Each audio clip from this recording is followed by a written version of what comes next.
Hello there, and welcome to Nerdier Things Live. Yep, this was completely random, was not planned, just going off the cuff here. But what I really wanted to talk about was the season finale of The Mandalorian. I mean, first off, overall impressions was just wow. It was such a great ending to this season, too.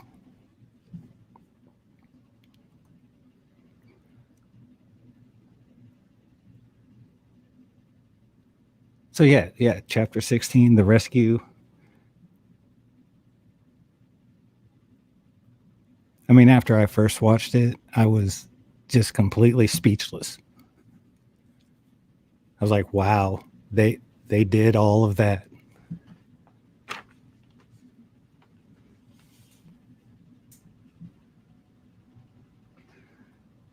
You know, you start out with the Slave One, Boba Fett, chasing the Imperial ship that you find out has Dr. Pershing in it. And like so much of this episode just made me think that this is what Star Wars is. This is what I grew up thinking Star Wars was. And it was so great. It was just so great.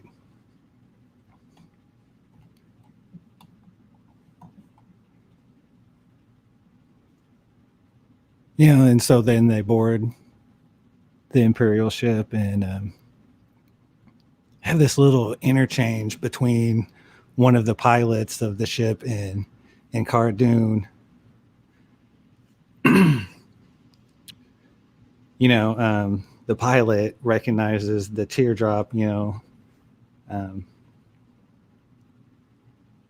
saying, that she's from Alderaan. And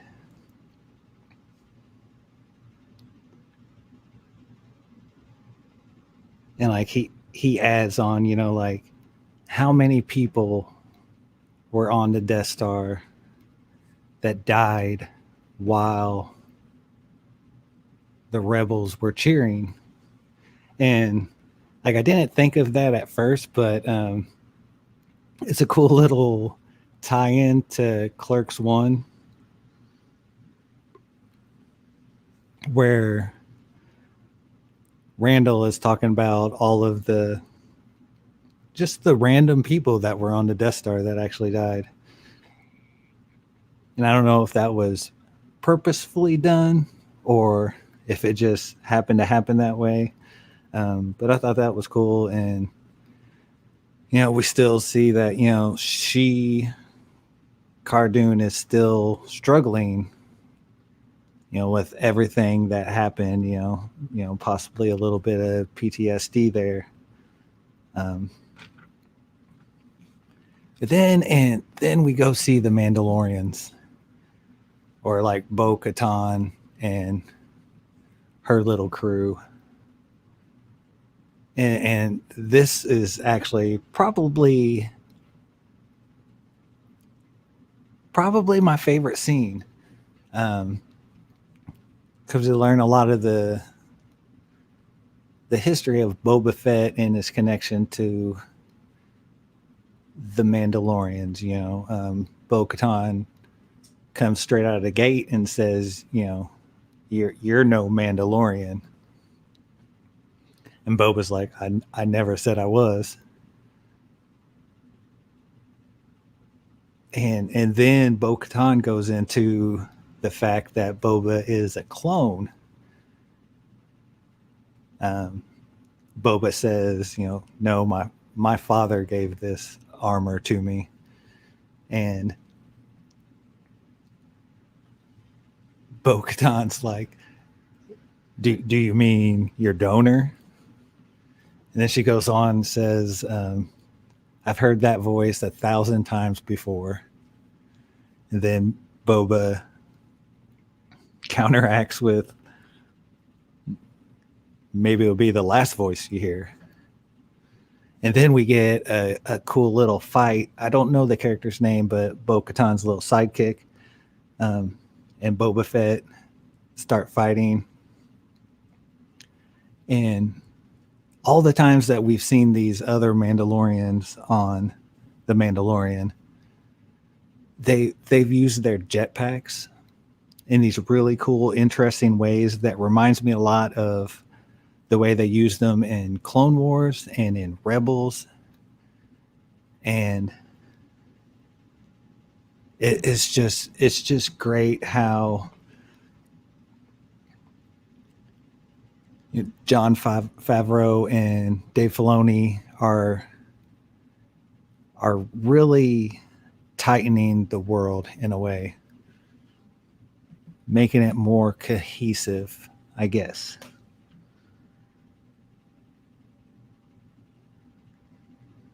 And it's really just been great watching the Clone Wars and Rebels.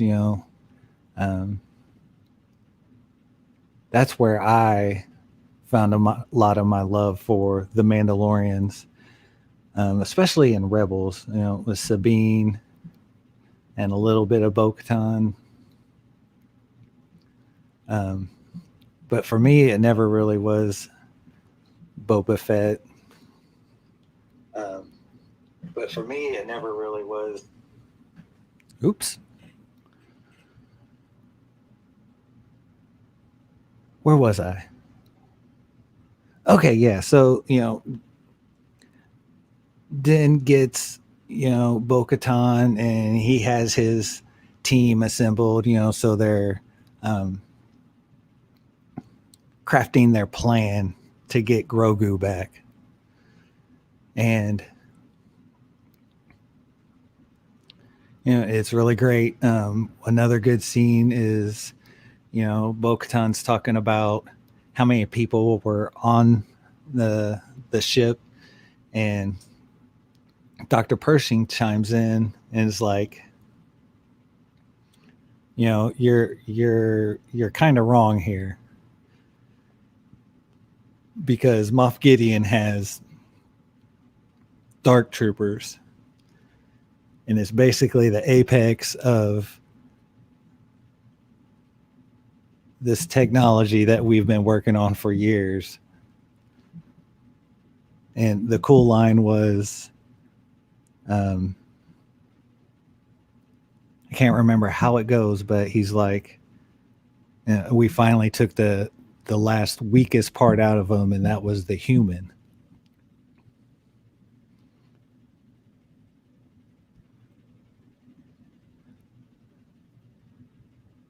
And then so we start our attack on Moff Gideon's cruiser. And here's another part where I just really thought that, like, this is Star Wars. This is really Star Wars. This is the Star Wars that I knew growing up. And that's when the TIE fighters come out and engage um, the Imperial ship that the gang is on, and Slave One. And that's the stuff that I really remember from being a kid and watching Star Wars was really like the space dogfights. And that this scene just brought it all back. And that's why The Mandalorian is so good. It it genuinely feels like original trilogy Star Wars. So they're breaking into the ship, and once again, you get to see these awesome ways where the Bo-Katan and her sidekick use their jetpacks for an advantage in fighting the stormtroopers. And then a little bit later on, you get Cara Dune and her when her gun jams, and then she just uses it to beat the crap out of some of the stormtroopers. That was great. The only I don't know. So going back to the prior episode with Bill Burr, when you look at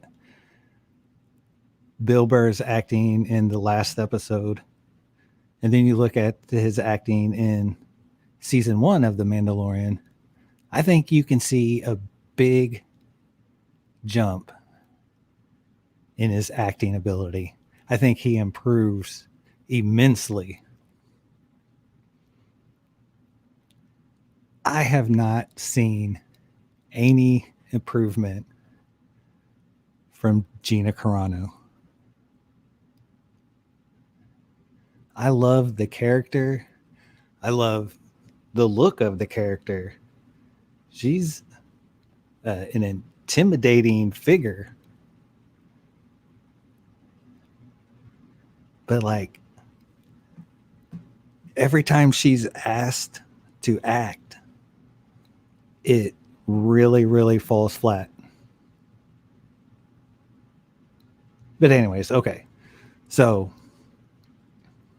moving on, Din's job is to take care of the dark troopers. And he gets there, shuts the door right as they're about ready to come out of the door. But one of them stops it, puts their fingers in the door. He gets into the hallway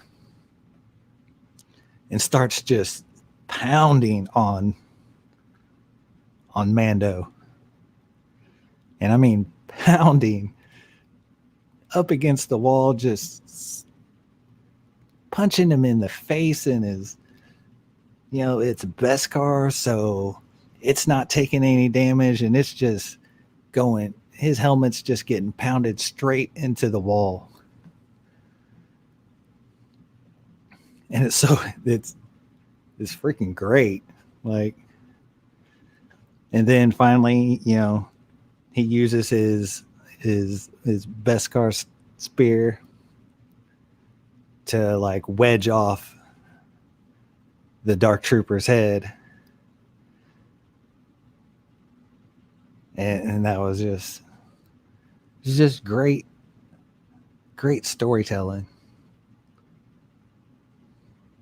So then Bo-Katan and their little team makes it to the bridge of the ship, and they take everybody out, and you're like, oh, well, where's Moff Gideon? And then you switch over back to the Mando. Mando found Grogu's cell, opens up the cell. There's Moff Gideon with the Darksaber standing over Grogu. And like your first thought is, don't you dare touch a hair on his head. Not a single hair. And then, you have some back and forth between Mando and Moff Gideon. And I mean, I couldn't help but kind of laugh, because kind of that typical scene where like the villain gives away his whole plot, his whole plan. But they really did it good, because Moff Gideon doesn't give up his whole plan. He does the little fake out, go ahead, take the child. And then once Mando's back was turned to him, he ignites the Darksaber, and they start fighting. It's a really good fight scene, by the way. Um,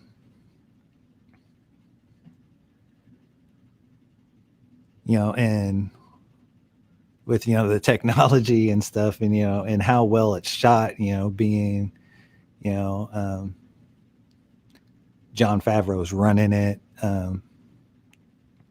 and the director of this episode was Peyton Reed, who has done the last two Ant-Man movies. And so I don't know if Carlos Exposito, I butchered that. You know who I'm talking about. I don't know if Moff Gideon was actually that good with um, the stunt choreography, or if they had a stunt double, which I'm sure they did have a stunt double, but watching it, it felt very smooth, and it was a really great fight scene. Like some of the moves that Carlos did with the Darksaber were really technical, and the same with Mando. Of course, Pedro Pascal has some history with using a spear. Anybody who's a Game of Thrones fan would know.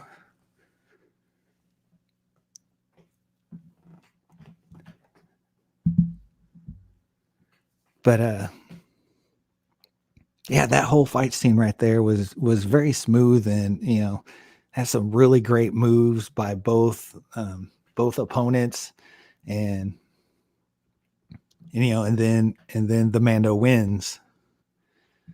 And when Moff Gideon is laying there, and what's he say? He's like, "This is going to be interesting," or something to that extent. And you're just like, I knew, like, he's got something up his sleeve. And then we have Mando bringing Moff Gideon and Grogu back to the bridge to meet everybody else. You see Mando walking in with the Darksaber ignited. Then you see Bo-Katan. And like, you can tell on her face, she's not happy about what she's seeing. Even though Moff Gideon is defeated, like, you can tell.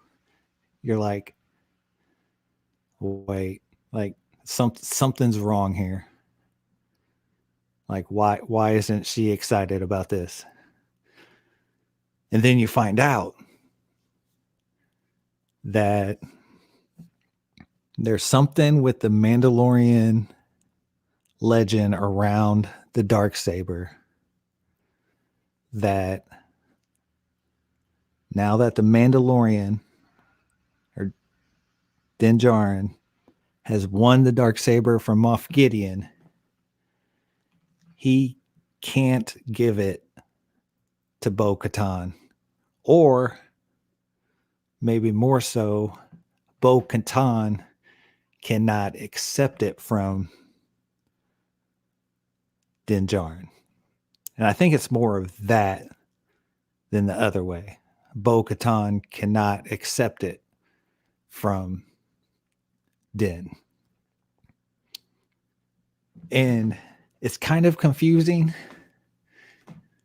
And I can't wait to learn more about this, because Sabine Wren willingly handed the Darksaber to Bo-Katan.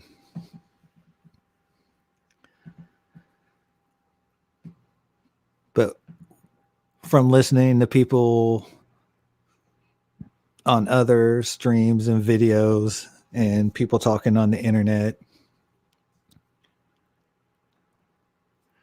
I think it might be because she's already possessed the dark saber and possibly lost the dark saber, she can't accept it being given to her again. Or maybe because it was willingly given to her once, it can't be given to her again. I'm not quite sure about that. But I know one thing that we will find out. You know, Dave Filoni was running Rebels, so he's helping run the Mandalorian, so it's not like he doesn't know this. And I don't see them just passing that over. I think it'll be something that will be explained. Um, but anyways, moving along in the episode. Then we have the Dark Troopers are back. The Dark Troopers are back, and they are marching slowly to the bridge. And I heard a couple people complain about how slow, like, the Dark Troopers were, how slow they were powering up, how slow the march was to the bridge. But really, in my view, it drew the tension to the max level. The tension of the Dark Troopers marching on that bridge where they're all stuck in the bridge. They don't have any way out. You have this basically undefeatable force marching on them. They're stuck in the bridge. It's like the end. What is going to save them? And the tension is drawn out so well.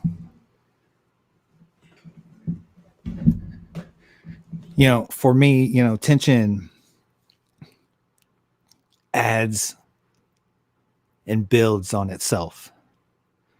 If you have a minute long of tension building, you only have so much tension. But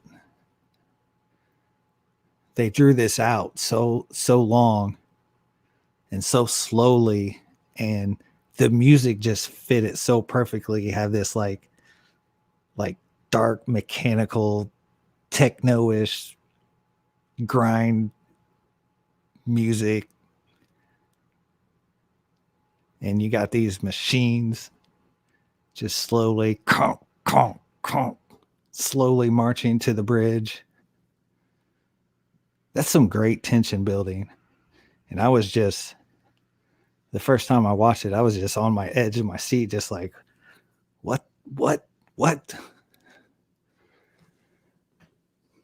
And then alarms go off. X-Wing flies by. Like, what? What's that? Just Cardoon even says it. Oh, one single X-Wing. What's that going to do?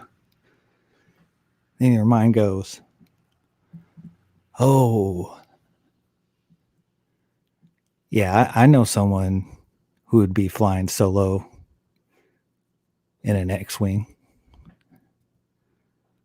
Then, it flies into the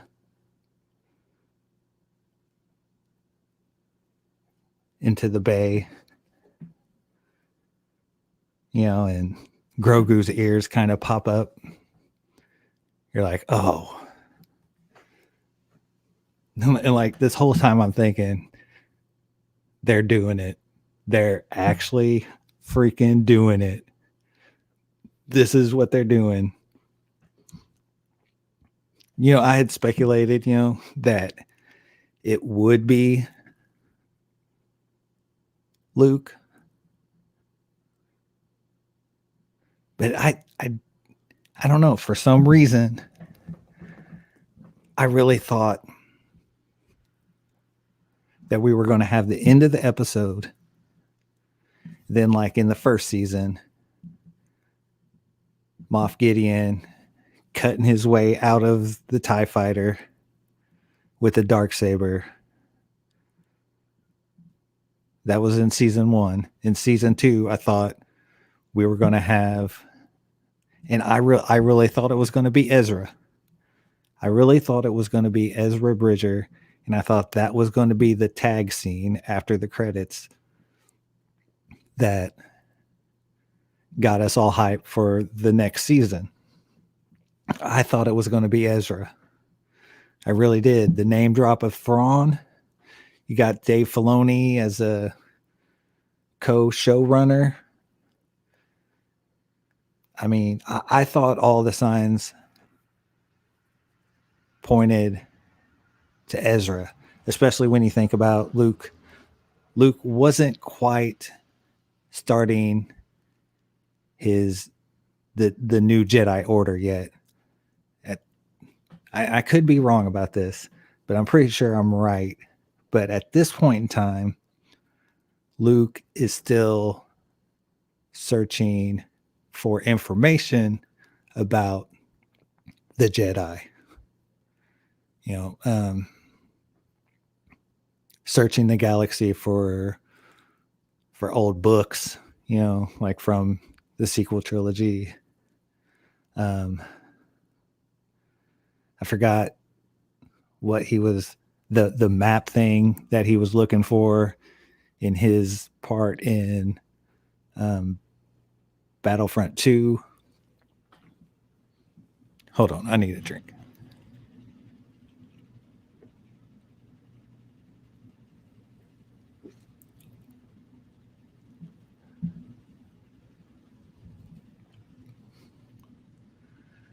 But yeah, I was pretty sure that Luke was kind of busy doing, kind of like a research thing, kind of trying to figure out how could he bring the Jedi back.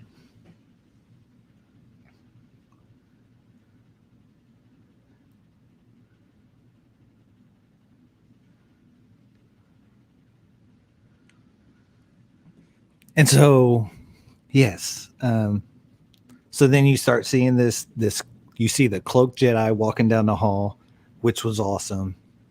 And then you see him starting to take out the dark troopers slowly, one by one, through the monitor in the bridge. You see all that through the monitor in the bridge, and you can't see what color the lightsaber is, but if I'm not mistaken, Ezra's lightsaber was green also. Like I said, I did not prepare for this or anything, but I'm pretty sure Ezra's lightsaber was green. I know his handle is very different from any other type of handle. So that's whenever you get the scene from behind, Luke is holding his lightsaber down. You see that it's his lightsaber, his green lightsaber. But the one thing I liked about it, like I didn't necessarily look at the lightsaber, because that's a quick scene. I saw that gloved hand, that black glove holding that lightsaber. I was like, "Yep, that's Luke. That's Luke. They did it. They did it." And then that's when you're kind of like, "Oh gosh." You're going to see Luke's face.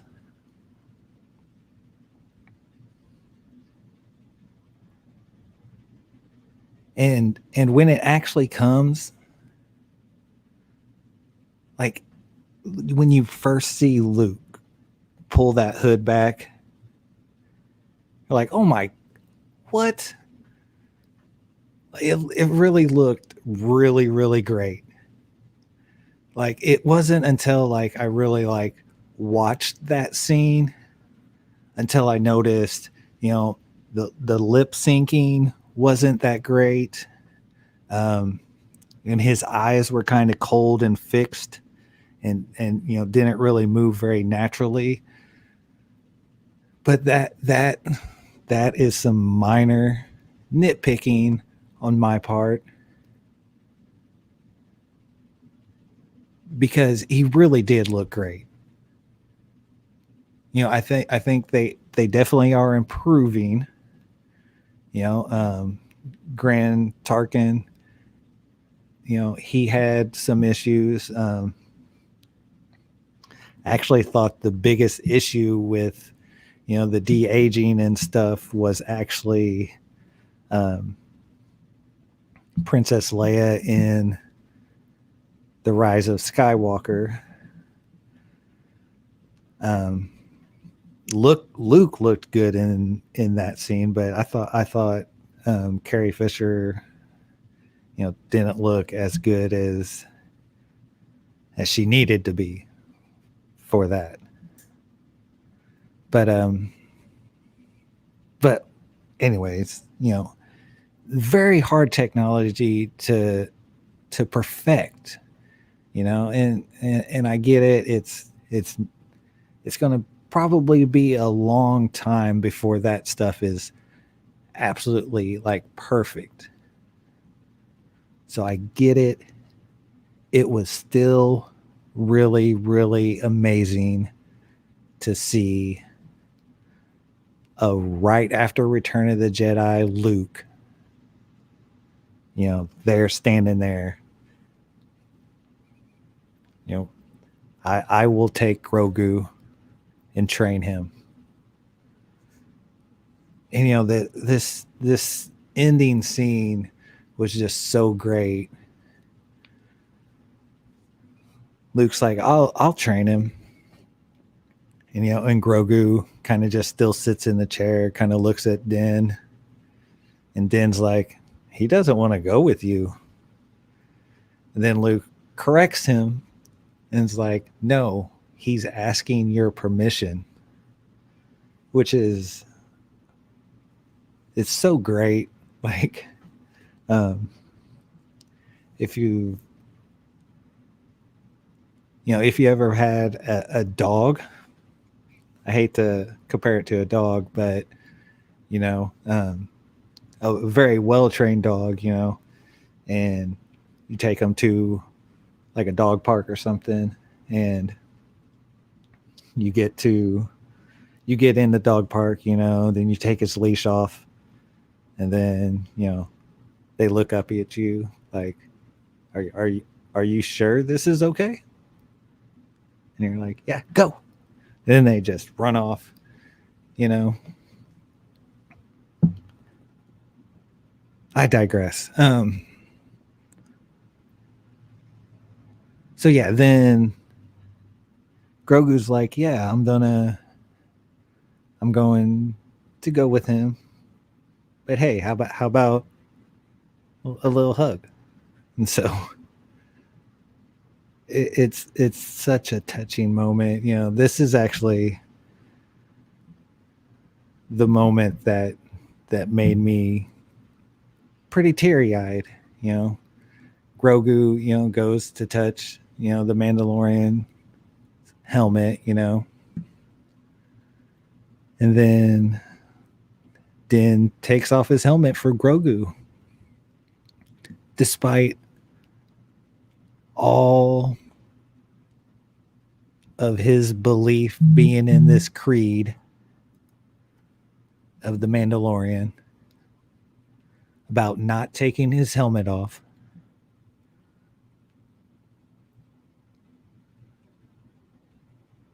The only times he has taken his helmet off, it's the end of the first season when he had to take his helmet off or die.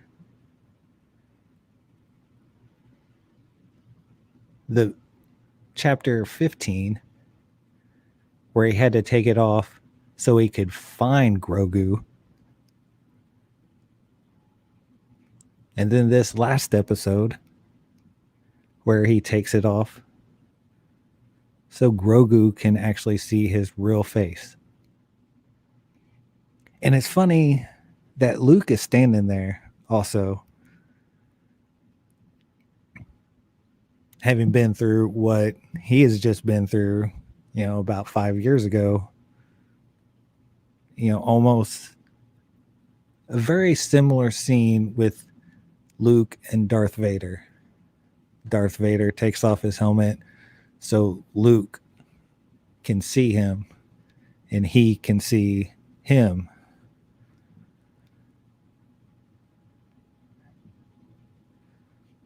It was really a touching scene, and then Mando puts Grogu down.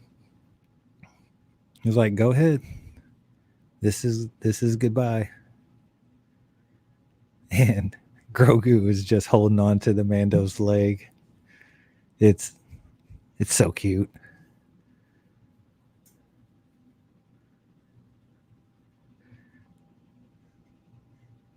And you're like, "Oh, I wonder if he's actually going to go." And then R2D2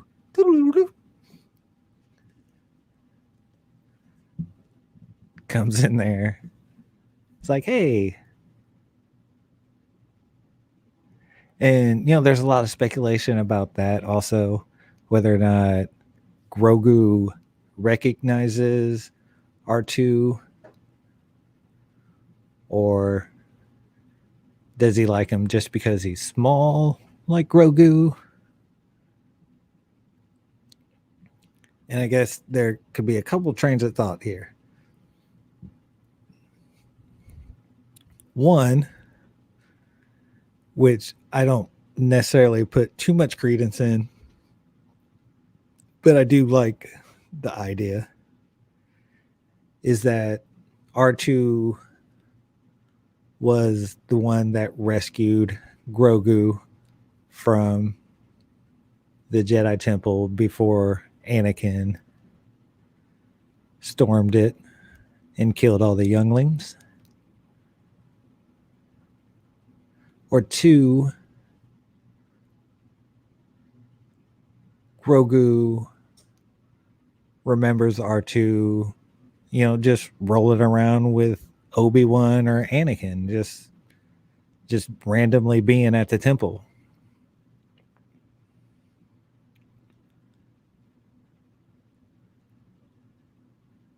I probably lean more towards the latter there because, R2 did basically go, he was either on the tails of Anakin or Obi-Wan, all the time.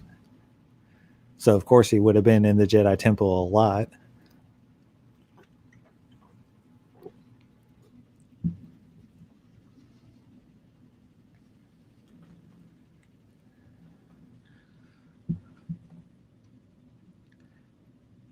But yeah, and then Luke,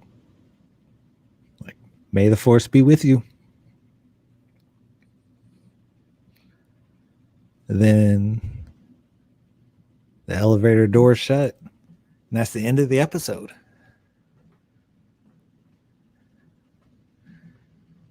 And so a couple things, it really felt like it could be a series finale, not just a season finale, a series finale. It really did have that type of feeling from the very beginning. This was the Mando's mission, was to get the child someplace safe, whether it be with his own race, with another Jedi, but needed to get him somewhere safe.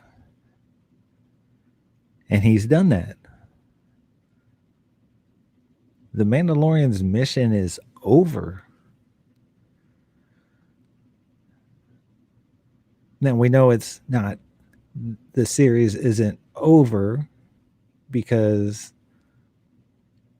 on the big Disney Day thing, um, they announced that season 3 is coming in December of 2021. I think that's how they put it. Was it December 2021? No, for um I think in the Disney conference call thing, um I think they actually said holidays 2021.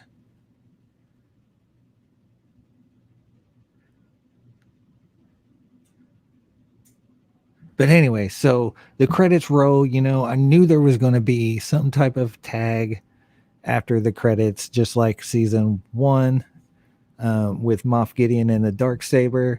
I had gone into the episode thinking that that tag was going to be whatever Jedi it was that was going to come train Grogu. I thought the Jedi was going to be the tag, whether or not it was going to be um, in order that of what I thought was the possibilities. I thought it was going to be Ezra Bridger, and then Luke, and then everybody is putting Cal Kestis out there. But I thought that was a very, very, very low probability.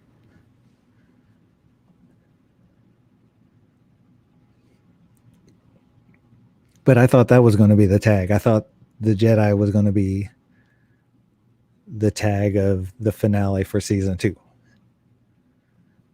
But we go back to Tatooine, Jabba's palace, um, Fennec Shan and Boba Fett take out everybody except for the slave Twi'lek, and Boba sits on the throne, all badass and everything, and Fennec's back there grabbing a drink, and they're chilling. And then it goes to black, and then it says the Book of Boba Fett, December 2021.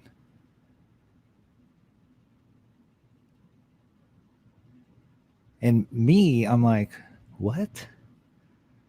December 2021, season 3 of The Mandalorian is going to be holidays of 2021.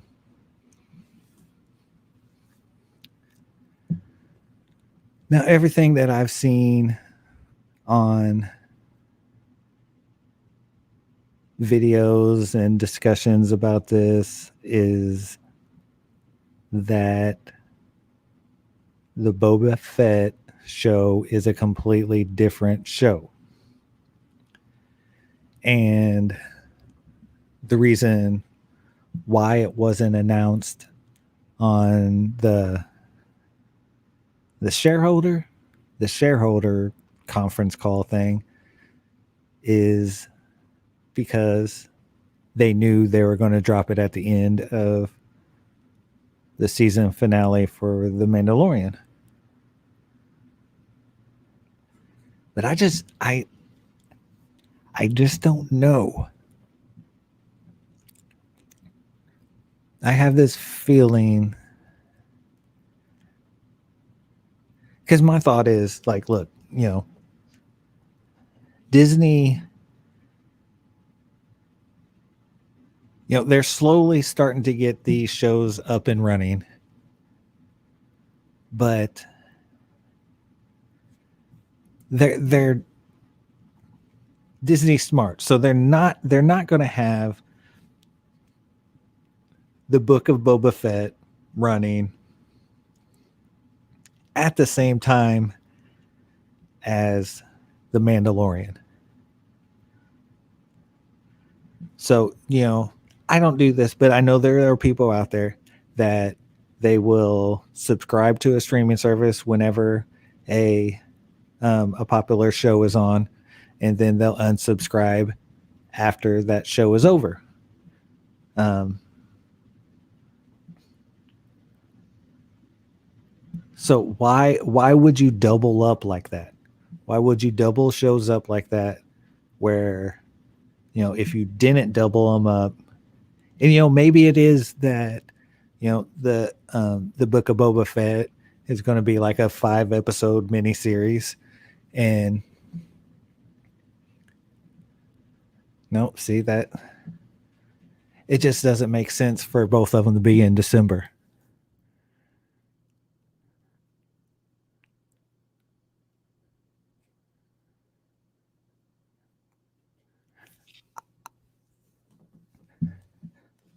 I know it's not a popular opinion, but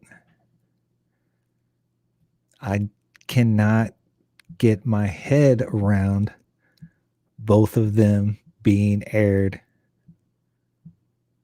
simultaneously.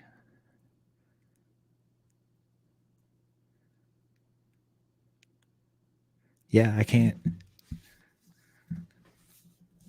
So is it going to be the Mandalorian dot dot dot the Book of Boba Fett? Because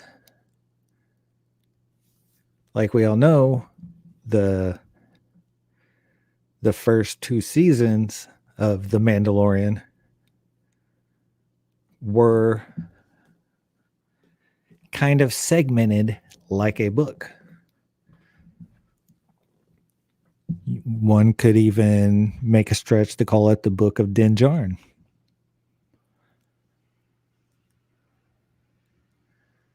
But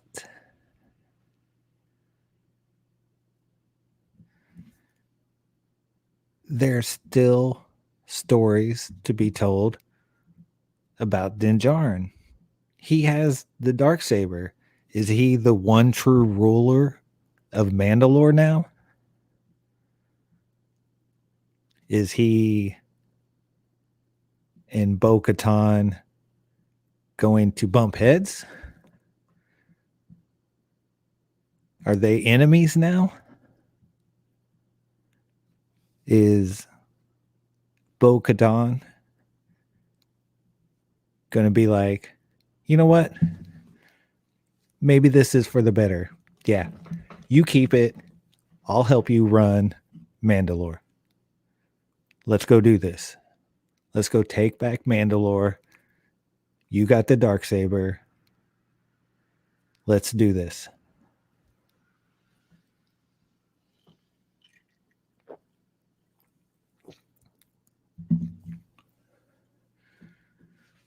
I can tell you one thing. It is a great time to be a Star Wars fan.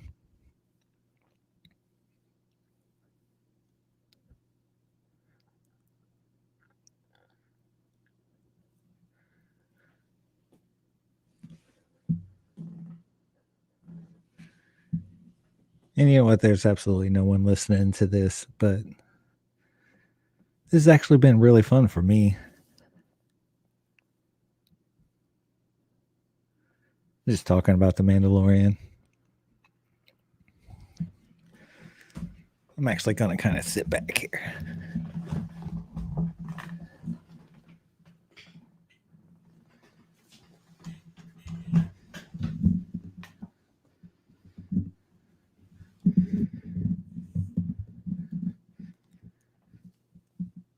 Yeah, so it's like seriously a great time to be a Star Wars fan. Like what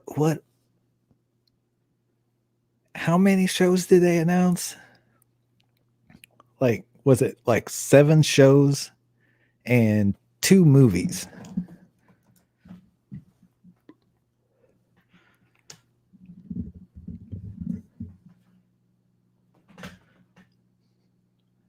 Hold on, I'm looking it up real quick.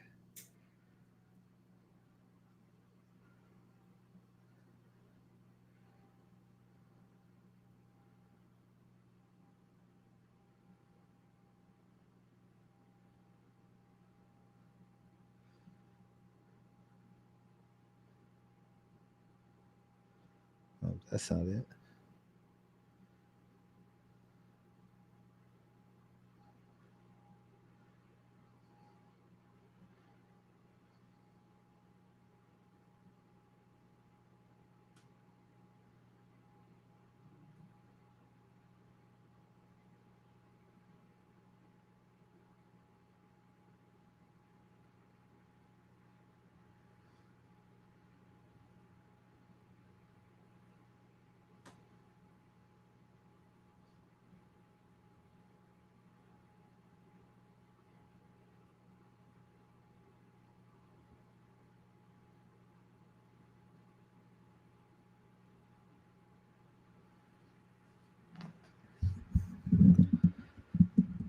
Okay, so what do we have here? We have the two new films are going to be one by Taiki Waititi,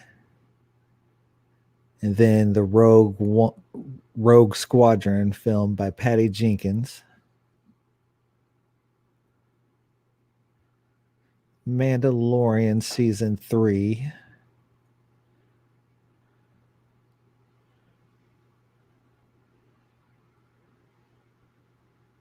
Okay, so here's something to kind of look at, in opposition to saying that season 3 would be the Boba Fett show, is that as the cast it has listed Pedro Pascal, Giancarlo Esposito, Gina Carano, Michael Biehn, and Rosario Dawson.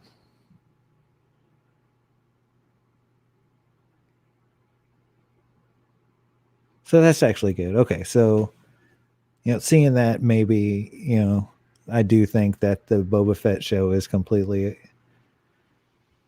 separate. Got the Cassian Andor series.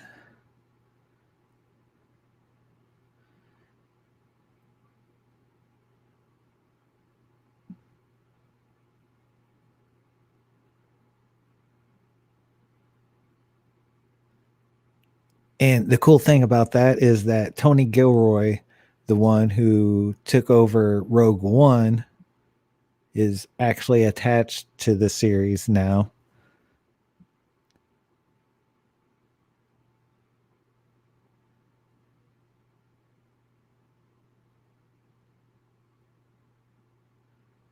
So he's actually the showrunner now. So that looks good.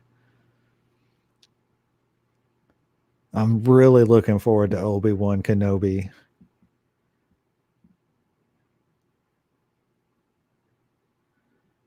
And and the amazing job that Deborah Chow did in season 1, the final 2 episodes, I believe. I think she's just going to do an extraordinary job with that. Really excited, especially to hear that Hayden Christensen is coming back to reprise his role as Darth Vader. And I wonder about that. Is he going to reprise his role as Darth Vader, or is he going to reprise his role as Anakin Skywalker in some flashbacks, or maybe a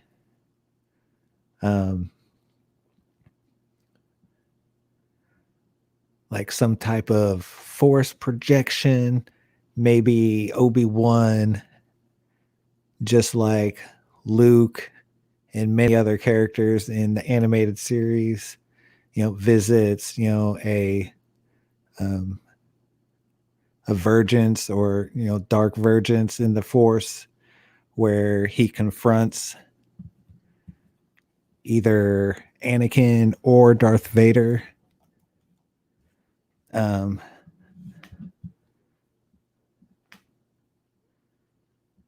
to me, that is just a straight up announcing that Hayden Christensen is going to be in the Obi-Wan series. To me, in my opinion, is a straight up apology to everybody who thought Hayden Christensen should have some part in the sequel trilogy. I being part of that group. I don't hate on the sequel trilogy except for The Rise of Skywalker, I guess. But and I'm not saying that Anakin should have been a big part of the sequel trilogy, but he should have had some type of influence on Ben or Rey. I really think it should have been Ben. But then we have the Ahsoka.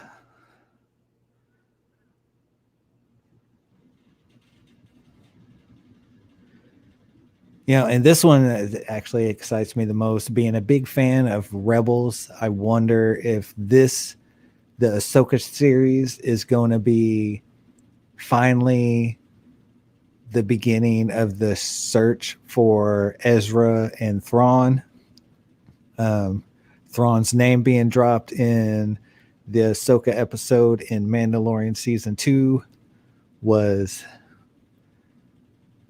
it just kind of gave me chills. I was like, oh man, this is going to lead to some good stuff. And I knew we weren't going to get much Ahsoka in the Mandalorian, because I never want any of these side characters to outshine the Mandalorian. I always want it to be focused on the Mandalorian. So it's going to be really fun to find out where that is going.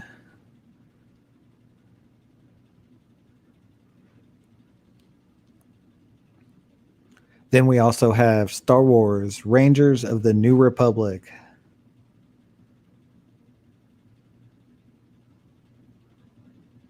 Set within the timeline of The Mandalorian. No concrete details have been revealed.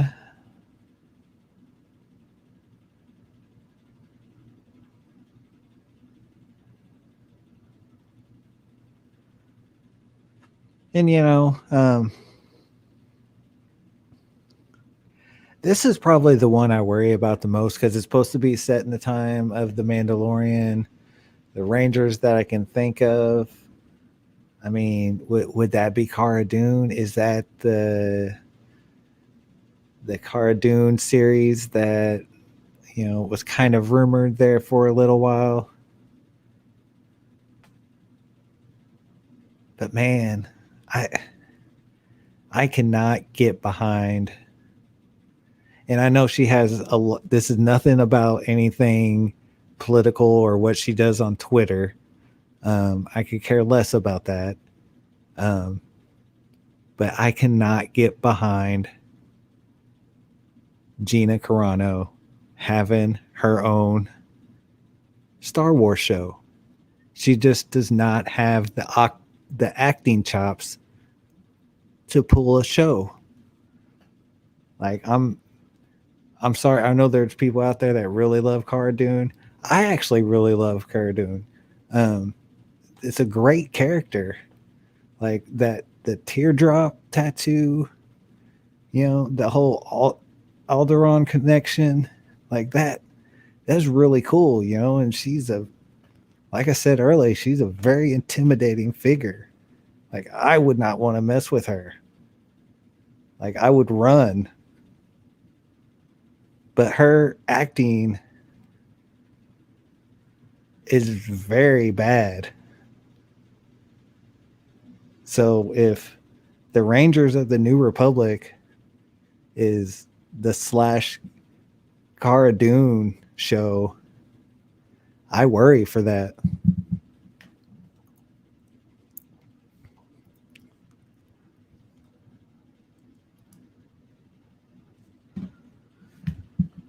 What else do we have? The Bad Batch. I'm super excited for the Bad Batch. The way that trailer was, how it was the Clone Wars emblem, and then like the red started to drip down. and it turned into the Bad Batch. It's the same animation as the Clone Wars and everything, and and I really love the introduction of the Bad Batch in season 7 of the Clone Wars, and those characters are really great. It's like your own little Star Wars mercenary band, and I think it'll be super fun. Um,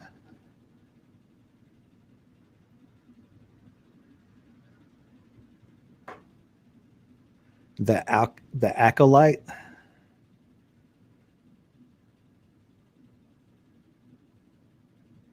and that's the one with the showrunner from the creator and showrunner of Russian Doll. Um, and from what I heard about the acolyte is that it's supposed to be like a mystery type show, kind of like how Russian Doll was. So um, I think that's a good connection there. Um, I think this one draws the most interest from me. It's set at the end of the High Republic, which is an era that we don't know anything about right now. So there aren't even any really real clues of what could be happening in this show. Um, but the title Acolyte, that really piques my interest. Um, and especially the way the emblem is, it really draws some dark side Sith connotations, imagery. It looks like it has a lightsaber slash through it. So it makes you think that the acolyte is a dark side force user. Now, whether or not they are a Sith, that is a big question. Yeah, like I said, that one has the most interest from me. I think that one has the highest ceiling um, of how good it could be. The possibilities that could come out of that. Then they also announced a Lando show, which I'll straight up say this. If Donald Glover is not on board with the Lando show, then I am not on board with the Lando show. And, this might be one of those things where, these are all the things that we have in the works. Now, it might turn out that they can't get Donald Glover because Donald Glover is a very, very busy man who has his fingers in absolutely every part of entertainment. But really that's right where I stand on the Lando show is if Donald Glover is in, I'm in. Because I do think they could do some um,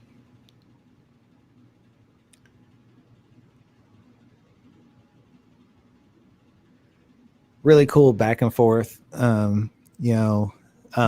Old school Lando telling stories about young Lando.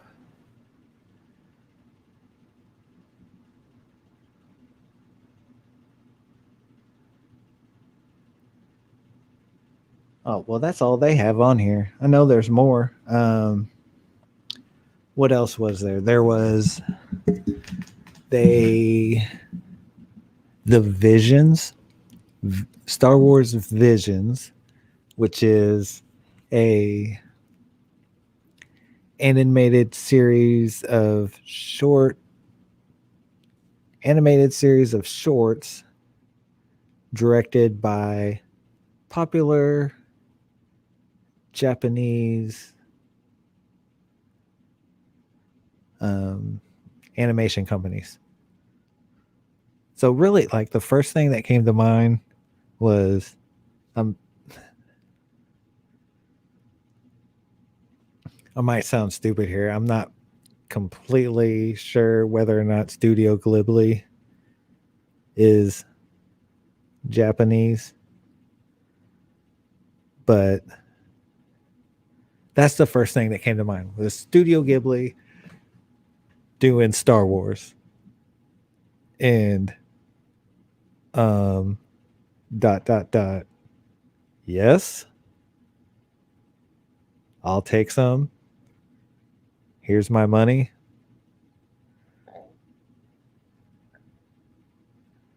And then I think the other animated series was going to be a droid story or something like that. Something about and it's going to have um, R2D2 and C3PO helping a new droid as he becomes a hero of a story or something like that. Um, or maybe it wasn't necessarily that they're helping another droid.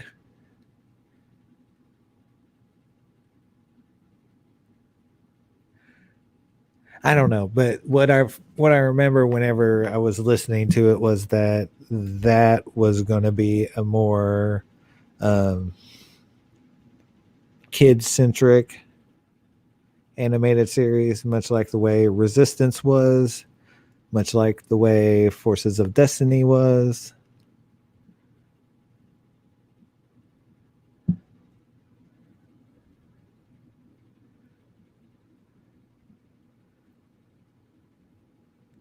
I've went on an hour and there's still nobody here. I don't care if there's anybody here. This is actually cool for me because like a lot of times like I'll just be sitting there and I'll get lost in thought and be thinking of like all these funny things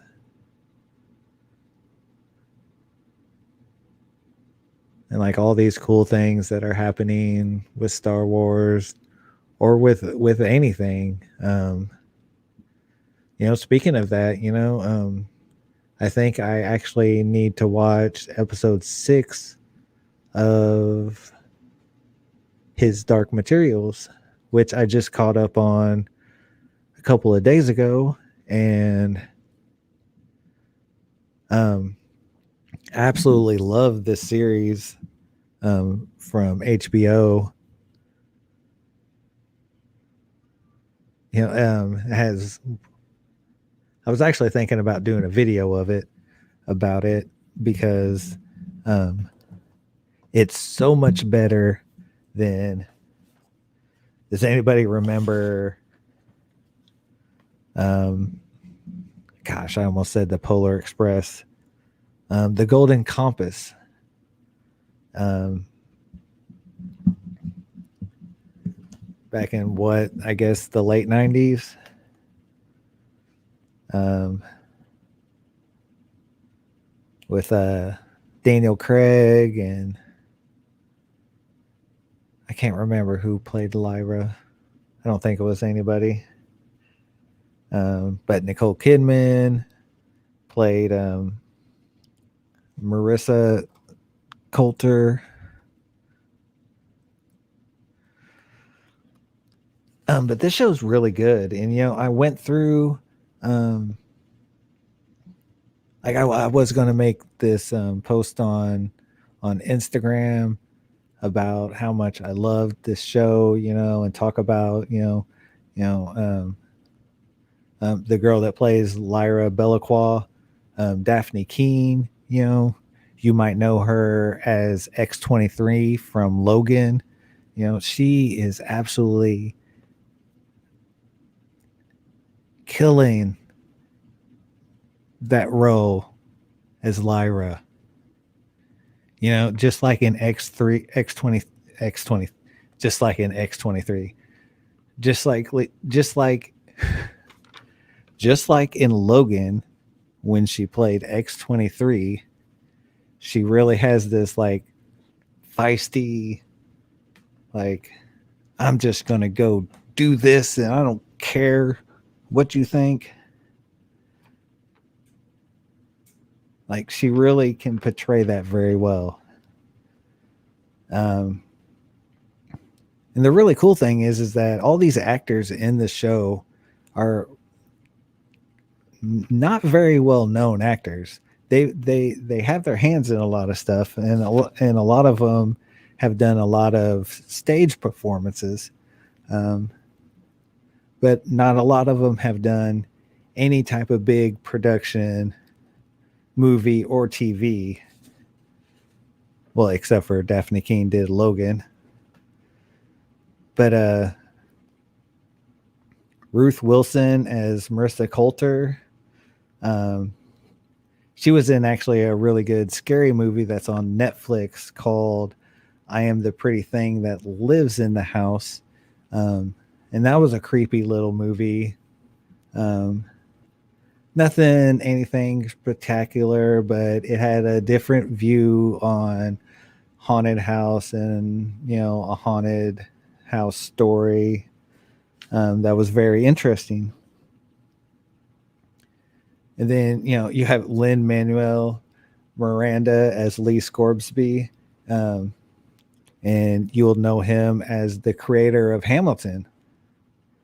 And um, crap, what's his name? Played him in The Golden Compass, that Western guy. And I really didn't think that there was anybody that could play Lee Scorbsby better. But Lin Manuel does a really good job. And I know it's the fact that it's this is a series and it's more drawn out, but um, he really brings a lot of depth to Lee Scorsese that wasn't there in Golden Compass.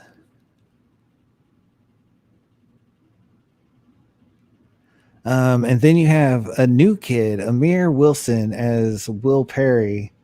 He was in The Letter for the King, and I hadn't heard good things about The Letter for the King, but you can tell that he is definitely a newer actor. Um, you can tell that Daphne King has some, even though they're both young, Daphne has some experience on Amir, but he's still doing a really good job.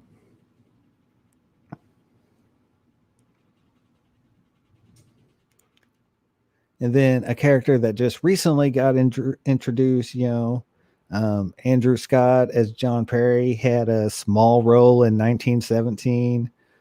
Um, oh, I'm not even going to try to pronounce that name without practicing. But the guy that plays Carlo Boreal, um, um, had done more stage acting than anything, but he was a rebel pilot in Rogue One.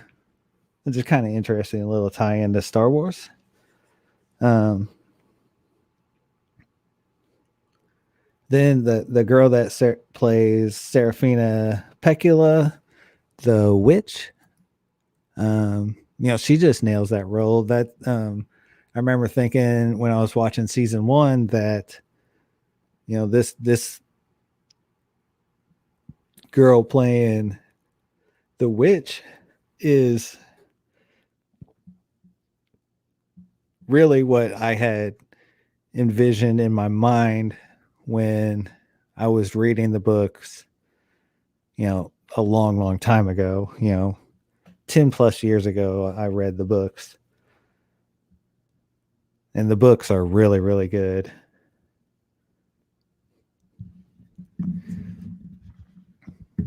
And actually on that note, the books get a lot of heat for what people would say trying to kill God. And it is something that Philip Pullman actually did say. But it's not the first thing he said about his book. The first thing he said, like, you got to look at the timeline. Okay, so think about this. Okay, so Philip Pullman writes his Dark Materials trilogy, including Northern Lights, The Subtle Knife, and The Amber Spyglass. And he, it gains a lot of success. And, he's also getting a lot of backlash from religious groups saying, that it's very anti-religious. Somebody once called it atheism for kids. And, kind of like a lot of big time writers, he speaks out, to protect his story. And I think that the first thing that he comes out and says is that it's not about atheism. It's a warning against, oh gosh, how did he put it?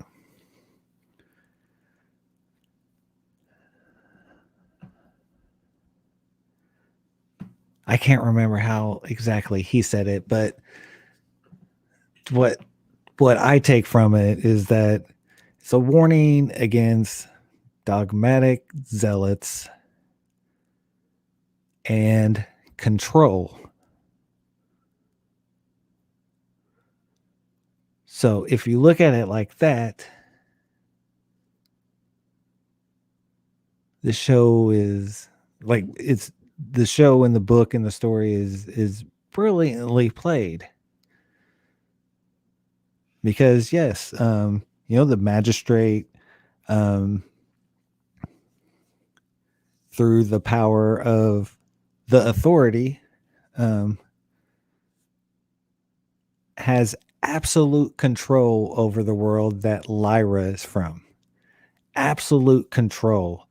They control everything from, what people learn. They burn books. They illegalize knowledge. And stuff like that. I'm getting off track. So that was like the first thing that Philip Pullman said about his story, that it was, it was anti authoritarian, dogmatic religious zealotry and control. That's what he was trying to bring down. That's what he was trying to end. But then Harry Potter came out.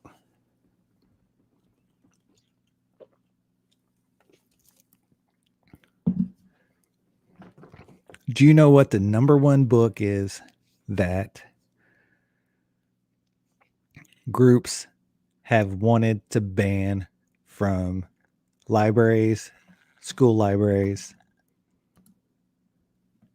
It's Harry Potter. Do you know what the number two book is? The number two book is his Dark Materials. So, what happens when something is banned? When anything, literally anything is banned. When literally anything is banned, people want that. Prohibition. People went out of their way to crazy speakeasies that freaking served dirty ass alcohol with freaking like basically laced with poison so they could drink alcohol. When things are banned, people want that.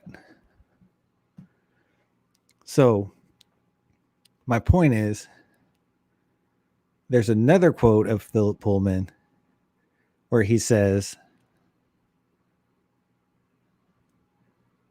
I feel like I'm flying under the radar.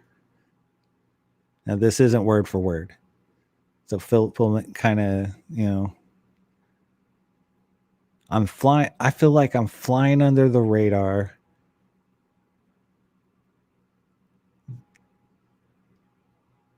While Harry Potter is taking all the heat when my characters tackle much darker subjects than Harry does. So I feel like there was kind of this, maybe it was ego or whatever, but Philip Pullman was kind of jealous of all the hate that Harry Potter got. And so after that quote where he talks about Harry Potter getting all of the hate while his books fly under the radar, that is when he dropped the "I'm trying to kill God" quote. Now, all of his series was already written and everything. So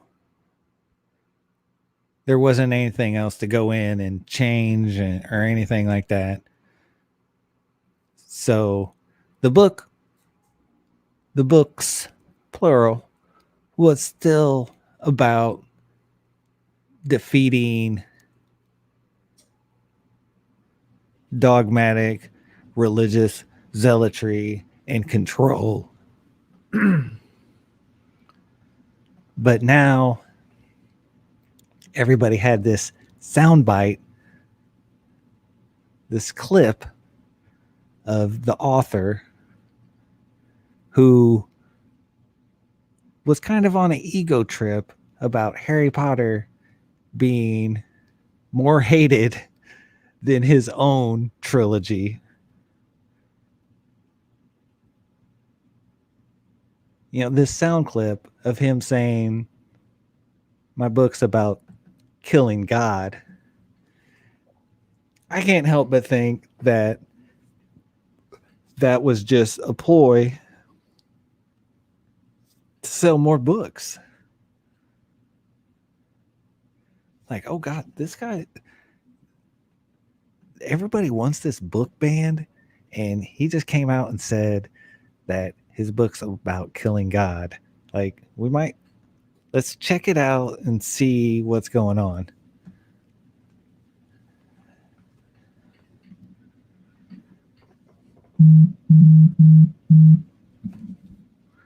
So then also you got to think that, when it comes to books and stuff like that, everybody takes everything different. And the way I remember reading the books and, enjoying this new series on HBO, watching it on HBO Max, is that, yes, it is a anti-dogmatic religious zealotry and control. It's when you look at the message, especially of this series, because I read the books a long time ago, it's been way too long to really remember that, it's about um, trying to circumvent the control of the magistrate who thinks that their control comes from the authority, aka God.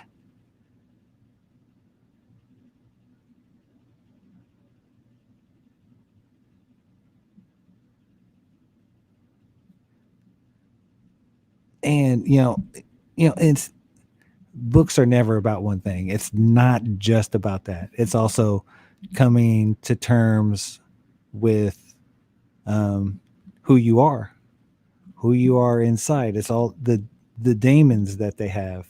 The demons are representation of who they are deep down, who they are. You can act one way, but your demon or who you are down deep is never going to change.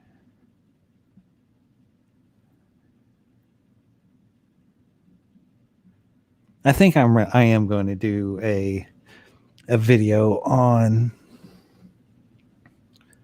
his dark materials. So I guess I'm going to wrap this up.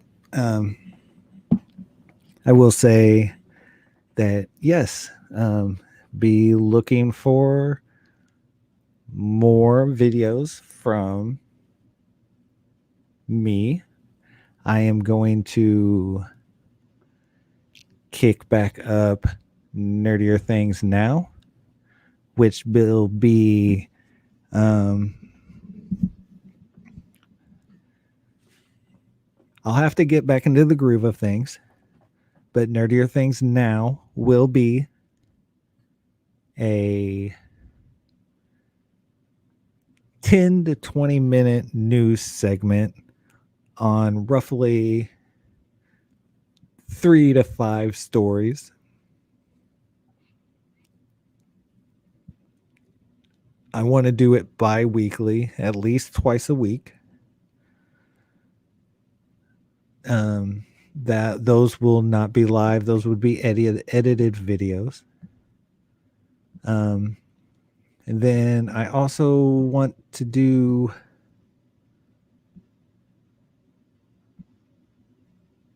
the His Dark Materials video. And I am going to start covering more closely. Oh yeah, I never did finish that video. I am going to start a series about the House of the Dragon, which is the new HBO series prequel to the Game of Thrones following the Targaryen house.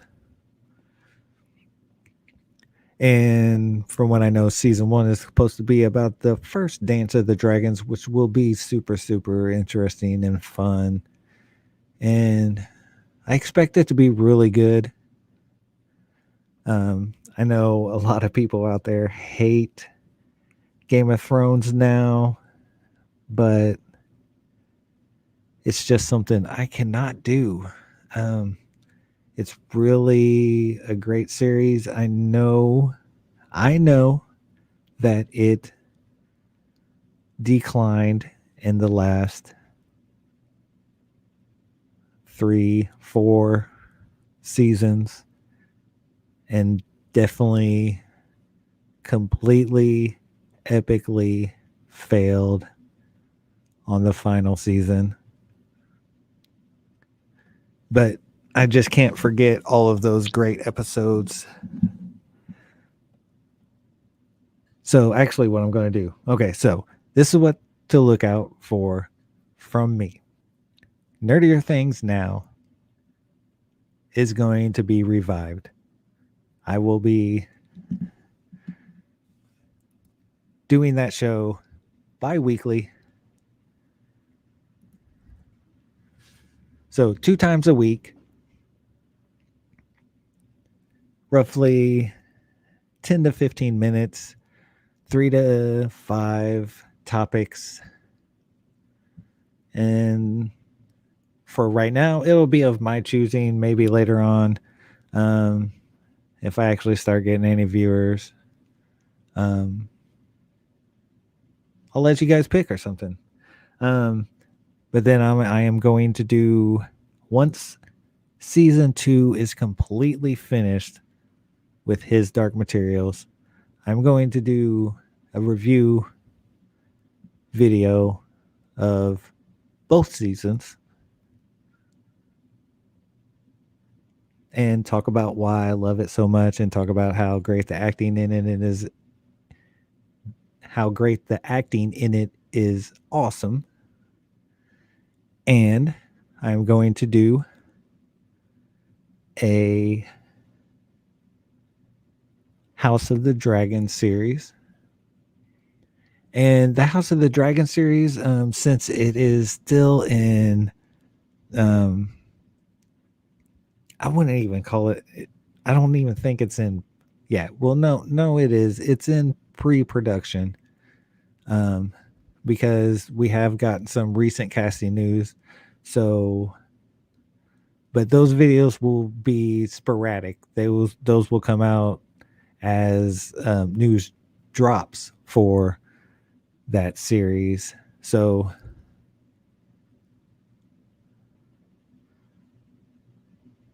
yes, so let's break that down. Um, Nerdier things now, 2 episodes a week, 3 to 5 topics per episode. That's coming back. Um, Once season 2 of his Dark Materials is over, I am going to do a review of season 1 and 2, and I expect updates for House of the Dragons from Sir Nerdalot. And I guess that's all I got.